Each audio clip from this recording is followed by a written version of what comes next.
Danielle, what are conditions looking like right now? Not ideal, you guys. This definitely will be a historic storm as we're watching it inch closer to the Big Bend area around Florida.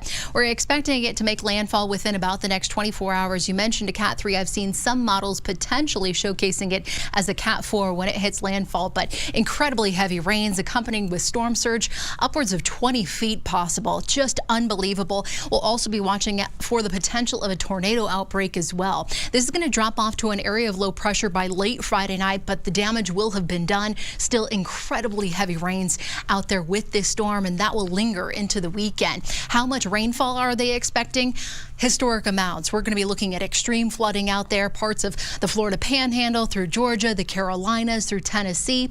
Easily, you can just kind of see by the coloring contours, 12 possibly 15, 18 inches of rainfall coming across the southeast. This is something we'll be keeping a close eye on because I know we have a lot of friends and family that live out in the area. A far cry from that forecast here in Colorado. Nothing but sunshine and bright blue skies.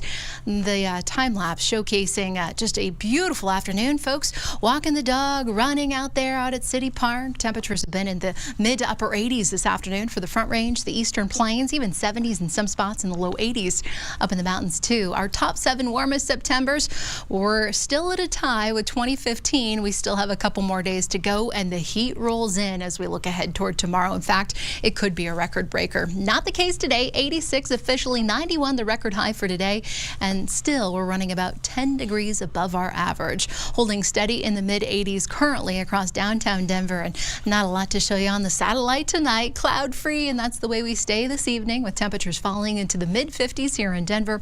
Upper 40s, low 50s off to the plains, with 30s and low 40s up in the mountains. Futurecast very quiet overnight into tomorrow morning. Nothing but sunshine from the western slope to the eastern plains early, and then the cloud cover starts slowly streaming in by the afternoon. We will be awaiting a cold front Thursday night into Friday. That will help take the edge off of the heat because, whew, it is coming in. The summer season just still hanging on tight to Colorado. We'll be looking at highs in the mid 80s around the lunch hour, with low 90s on deck for us. The current record is 90 degrees. My forecast high 91.